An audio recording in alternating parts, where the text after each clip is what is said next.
पूरा विपक्ष इस बार बैठक में एकजुट हो पाएगा? चलिए जानते हैं कि आखिर हिंदुस्तान की सियासी फिजा क्या कह रही है। शुरुआत करते हैं आज के सबसे बड़े अपडेट के साथ। 2024 के चुनाव से पहले बीजेपी का जोश हाई है। बीजेपी को 2 राज्यों में झटका जरूर लगा था, लेकिन राजस्थान, एमपी और छत्तीसगढ़ में मिली प्रचंड जीत के बाद बीजेपी को लगने लगा है कि मिशन 400 को वो हासिल कर लेगी। और बीजेपी के इस कॉन्फिडेंस की वजह है पीएम मोदी और चुनाव में मोदी की गारंटी। एक तरफ पीएम मोदी 2 दिन के काशी दौरे के जरिए मिशन 400 को कामयाब बनाने में मजबूती से आगे बढ़ रहे हैं। 3 राज्यों में जीत के बाद मोदी काशी से दक्षिण भारत तक को साधने की कोशिश कर रहे हैं, तो दूसरी ओर विपक्ष में पीएम पद को लेकर ही अभी खींचतान चल रही है। बीजेपी जहां मोदी और मोदी की गारंटी के दम पर 24 में विजय पताका फहराने की तैयारी में लगे हुए हैं, तो वहीं विपक्ष चंदा भरोसे 24 की चुनौती को जीतना चाहता है, खासकर कांग्रेस। ऐसे में 19 दिसंबर को होने जा रही इंडिया गठबंधन की बैठक कितनी कामयाब हो पाएगी? इंडिया गठबंधन की इस बैठक में कौन कौन से दल आ पाएंगे, इसको लेकर बहुत बड़ा सवाल है। लेकिन मोदी अपनी चुनावी रणनीति को अंतिम धार देने में जुट गए हैं। इस यात्रा में जो गाड़ी चल रही है उसको देशवासी मोदी की गारंटी वाली गाड़ी बुला रहे हैं। आप सब लोग मोदी का गारंटी जाने लाना हमारा प्रयास है कि भारत सरकार ने गरीब कल्याण की, जन कल्याण की जो भी योजनाएं बनाई हैं उनसे कोई भी लाभार्थी वंचित न रहे। पहले गरीब सरकार के पास सुविधाओं के लिए चक्कर लगाता था, अब मोदी ने कह दिया है कि सरकार खुद चलकर गरीबों के पास जाएगी। और इसलिए मोदी की गारंटी वाली गाड़ी एकदम सुपरहिट हो गई है। एक तरफ प्रधानमंत्री अपनी रिपोर्ट कार्ड खुद तैयार कर रहे हैं, तो 24 के चुनाव में विपक्ष की सबसे बड़ी चुनौती मोदी की गारंटी वाली गाड़ी को पटरी से उतारने की है, जो अभी तक नामुमकिन नजर आ रही है, क्योंकि विपक्ष का महाभारत ही खत्म होने का नाम नहीं ले रहा है। अगर इंडिया गठबंधन एक भी हो जाए तो उनके लिए मोदी से मुकाबला करना 2024 में इतना आसान नहीं होगा, क्योंकि चुनावी अखाड़े के बाद मोदी वो महाबली बन चुके हैं जो एक एक कर अपने सारे विरोधियों को चित्त करते जा रहे हैं। चाहे मोदी का काम करने का तरीका हो, उनका जनता से संवाद करने का तरीका हो, चाहे प्रधानमंत्री मोदी की रणनीति हो, विपक्ष के पास इसकी कोई काट फिलहाल नजर नहीं आ रही है। अब मोदी के काशी दौरे को ही देख लीजिए। यहां सेवापुरी, पीएम मोदी ने सेवापुरी में भारत संकल्प यात्रा के दौरान एक कार्यक्रम के दौरान महिलाओं से मुलाकात कर रहे थे, और तभी एक चंदा देवी नाम की महिला से मुलाकात हुई उनकी, और वहीं पर प्रधानमंत्री ने चंदा देवी को चुनाव लड़ने का ऑफर दे दिया। सुनिए। जय हिंद, जय भारत। चंदा देवी जी, आपकी पढ़ाई क्या हुई है? Sir inter pass. तो आप इतना बढ़िया भाषण करती हैं। जी सर। तो कभी चुनाव लड़ी हो क्या? नहीं सर। तो लड़ोगी? नहीं सर, ये सर आपसे हम इंस्पायर होते हैं सर। अच्छा, आप लखपति दीदी बन गई। जी सर। अब मेरा सपना है, जी सर। और मैं यहाँ जो बहनें बैठी हैं उनको भी बताना चाहता हूँ, जी सर। मेरा संकल्प है कि मैं देश में, गांवों में, जी सर।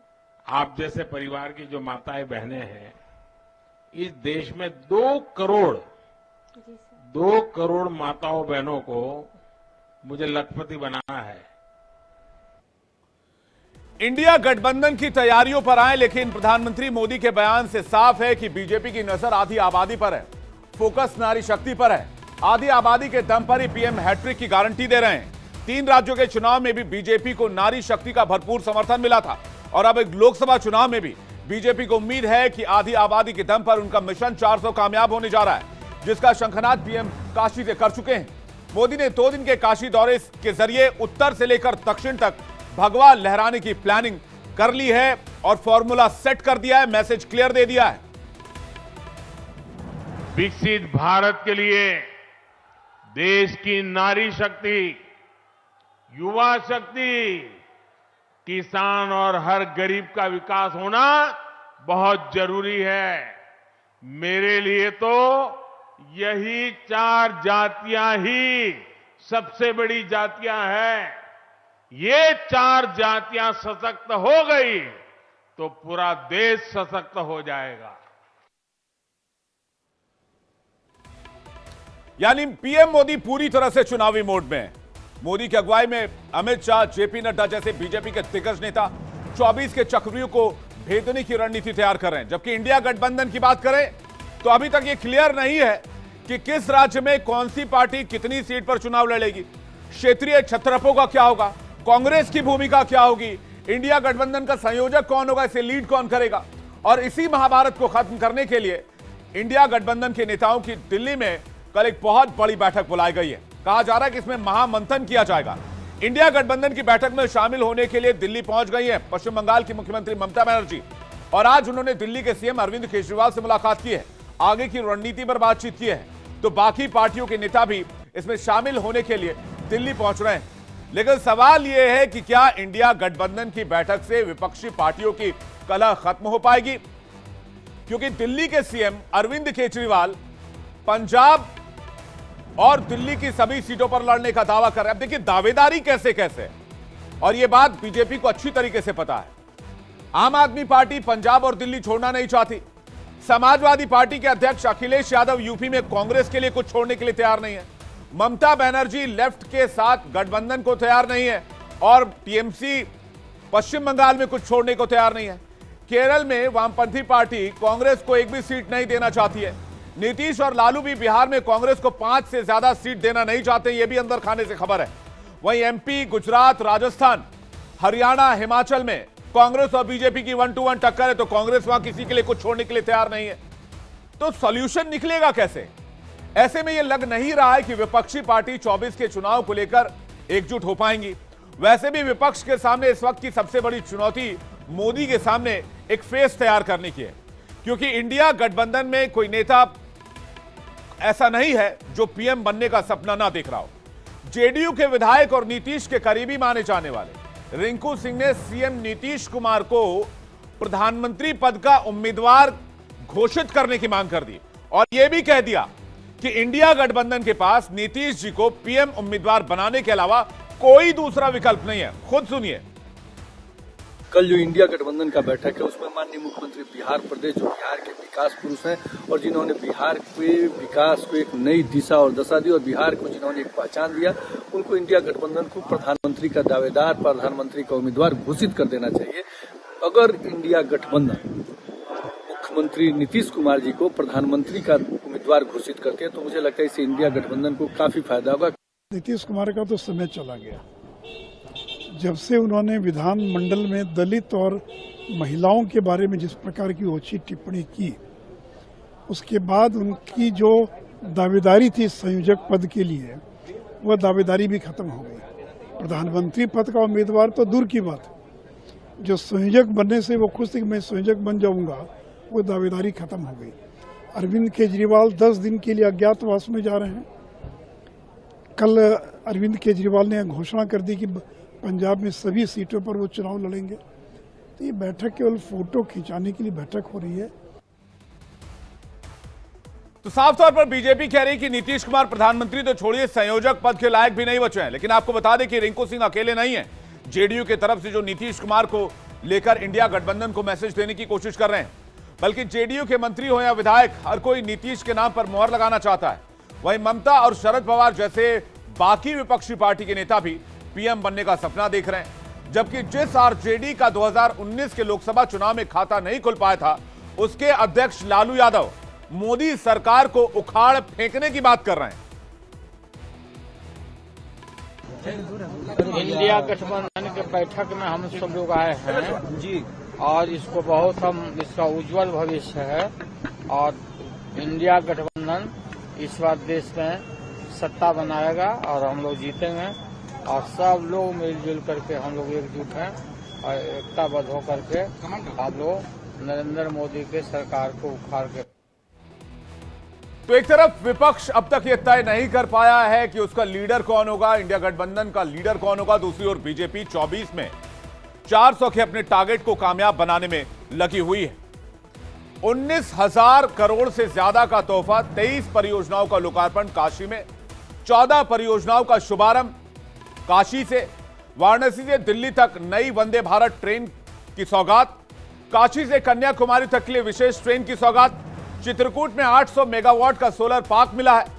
20 साल में बने स्वरवेद मंदिर का आज प्रधानमंत्री ने लोकार्पण कर दिया, उद्घाटन कर दिया और 413 किलोमीटर की नई रेल लाइन की सौगात भी प्रधानमंत्री ने लगे हाथ देशवासियों को दे दी।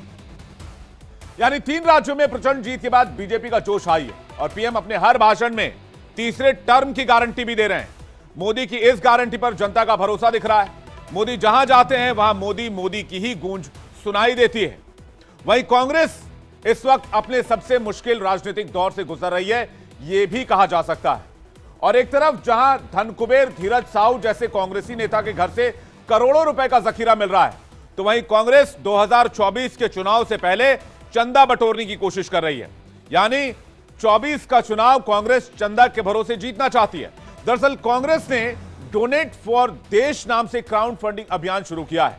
कांग्रेस अध्यक्ष मल्लिकार्जुन खड़गे ने 1,38,000 रुपए का चंदा देकर पार्टी के इस ऑनलाइन कार्यक्रम की शुरुआत की और कांग्रेस समर्थकों से, कार्यकर्ताओं से, नेताओं से अपील की कि वो बेहतर भारत के निर्माण के प्रयासों में सहयोग के लिए चंदा जरूर दें। देश की मुख्य विपक्षी पार्टी 28 दिसंबर को अपने 138वें स्थापना दिवस से पहले इस अभियान के माध्यम से लोगों से चंदा की अपील कर रही है। मैं लवली जी से अनुरोध करूंगा कि उस प्रक्रिया को शुरू करें और खड़गे जी से आज खड़गे जी खुद वॉलंटरीली 1,38,000 रुपए कांग्रेस को दे रहे हैं, डोनेट कर रहे हैं, शुरुआत कर रहे हैं। और लवली जी से अनुरोध करूंगा कि वो अपने फोन से, खड़गे जी के फोन से 1,38,000 रुपए कांग्रेस को डोनेट करने की प्रक्रिया को शुरू करें। एक महीने की तनख्वाह गई।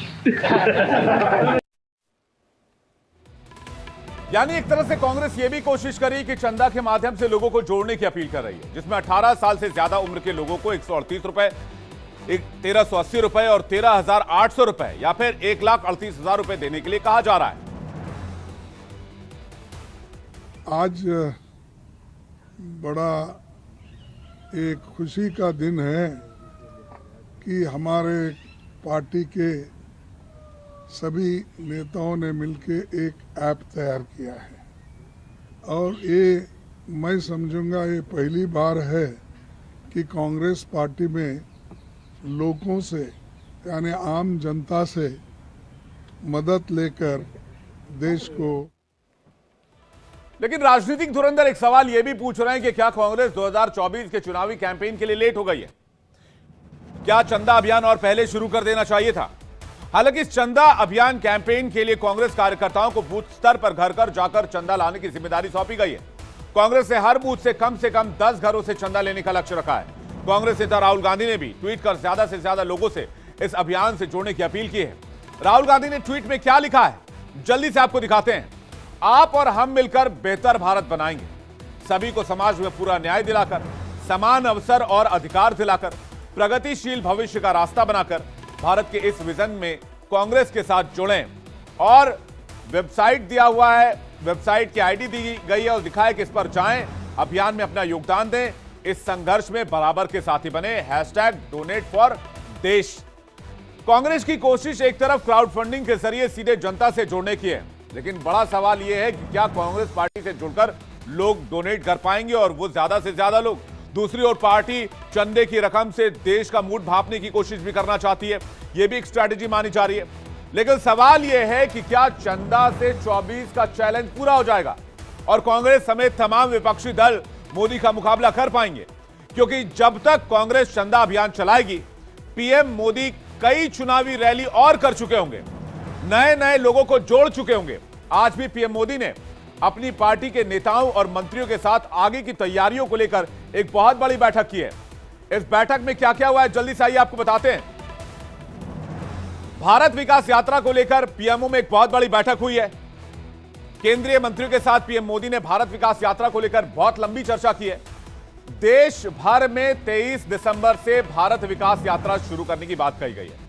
25 जनवरी तक यह भारत विकास यात्रा चलेगी। भारत विकास यात्रा के जरिए 24 में 400 के टारगेट तक पहुंचने का लक्ष्य रखा गया है। इधर बीजेपी ने कांग्रेस के चंदा अभियान पर चुटकी ली है और कहा है कि यह सार्वजनिक धन हड़पने की साजिश है। कांग्रेस सांसद धीरज साहू के ठिकानों पर आयकर छापे के दौरान रिकॉर्ड नकदी जब्ती की ओर इशारा करते हुए बीजेपी ने कांग्रेस को निशाने पर लिया और कहा कि कांग्रेस के पास पहले से ही बहुत काला धन है, बस उसे छिपाने के लिए चंदे वाला गेम खेला जा रहा है।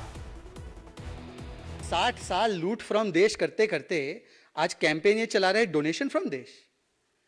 मतलब कि 60 वर्षों तक जीप स्कैम से लेकर अगस्ता वेस्टलैंड स्कैम तक, नेशनल हेराल्ड स्कैम तक आपने देश की पाई पाई लूटी, लाखों करोड़ों रुपए का गबन किया, लूट फ्रॉम देश किया, और आज आप कैंपेन चला रहे हो डोनेशन फ्रॉम देश। उसी देश से डोनेशन मांग रहे हो जिसको आपने लूटा। अरे मान्यवर, आपको डोनेशन चाहिए तो जरा आप थोड़ी सी नजर झारखंड कांग्रेस तक फैला दीजिए, वहां पर आपको 350 करोड़ रुपए का डोनेशन मिल सकता है। एक तरफ सत्ता में वो सरकार और वो पार्टी है जिसे पूंजीपति मित्रों से करोड़ों खरबों रुपए का फंड मिल रहा है, इलेक्टोरल बॉन्ड से मिल रहा है, और दूसरी तरफ हम देख रहे हैं कि पूरी तरीके से जिस तरह से धन का इस्तेमाल हर चीज में हो रहा है। हमने ये तय किया कि बिल्कुल ये एक चुनाव लड़ने के लिए, पार्टी संगठन के लिए, आगे बढ़ने के लिए फंड, एक क्राउड फंडिंग एक आवश्यकता है। लेकिन कांग्रेस ने आम जनता से अपील तो कर दी है। उधर इंडिया डेली लाइव ने 2 दिन पहले एक बड़ा ओपिनियन पोल देश के सामने रखा था। इसमें देश का मूड देखकर लग नहीं रहा था कि जनता मोदी के अलावा फिलहाल किसी और विकल्प पर सोच रही है, या यूं कहा जाए कि महाबली मोदी ने विपक्षी खेमे में खलबली मचा दी है तो गलत नहीं होगा। हालांकि चुनावी नतीजे के बाद तय होगा कि आखिर देश का मूड क्या है, लेकिन इंडिया का मूड हमने सोशल मीडिया के जरिए भी भांपने की कोशिश की। हमने सोशल मीडिया पर सवाल पूछा, लोगों से रिएक्शन मांगा। आइए देखते हैं सवाल और उस सवाल का जवाब क्या आया है, पोल के नतीजे में क्या निकलकर सामने आया। जल्दी से सवाल लेकर आइए, इंडिया का मूड क्या है विपक्षी गठबंधन को लेकर? जल्दी से सवाल दीजिए। आइए देखते हैं। हैशटैग इंडिया बोल रहा है के जरिए हमने पूछा कि क्या 2024 से पहले विपक्ष बिखरा हुआ नजर आ रहा है। 79% लोग कह रहे हैं विपक्ष बिखरा हुआ दिख रहा है, जबकि 21% लोग ये कह रहे हैं ऐसा नहीं है। यानी देश में अगर इस बात पर वोटिंग कराई जाए कि विपक्ष में एकजुटता की कमी है तो ज्यादातर लोग इसका सपोर्ट करेंगे। वही ये सवाल हमने YouTube पर भी डाला और हमने YouTube पर पूछा, जल्दी से उसका जवाब लेकर आइए। क्या 2024 के चुनाव से पहले विपक्ष बिखरा हुआ दिख रहा है? YouTube में 83% लोग कह रहे हैं कि हां विपक्ष बिखरा नजर आ रहा है, जबकि 17% लोग ये कह रहे हैं नहीं ऐसा नहीं है। यानी कि सोशल मीडिया पर भी लोगों की राय इसी तरफ दिख रही है। अब हमने लोगों के बीच जाकर बातचीत की और लोगों का मूड जाना। हमने जानने की कोशिश की कि इस मुद्दे पर इंडिया क्या बोल रहा है। आइए ये भी जान लेते हैं जल्दी से। उन्होंने बहुत सारे काम किए हैं, तो अगले साल 2024 में जो चुनाव आएगा तो मोदी जी ही आएंगे। कांग्रेस तो जीतना है नहीं, इसलिए इसी तरह के चंदा उंदा मांगे चाहे जो भी कर रहे हैं, ठीक है, आना तो मोदी को ही है। 2014 के बाद अगर देखेंगे आपने पूरी बनारस की उन्होंने छवि बदल दी है। देखिए, एक्चुअली मोदी जी इस समय इतना अच्छा काम कर रहे हैं हमारे बनारस के साथ साथ पूरे देश में ही, तो उनका टक्कर कोई नहीं दे पाएगा। मैम हम तो चाहते हैं कि सपा है यहाँ। सपा है, आप तो एकदम आउट ऑफ डिस्कशन ही चले गए। सपा ही है, यूपी में सपा ही है। तो लोगों की राय आपने सुनी, लेकिन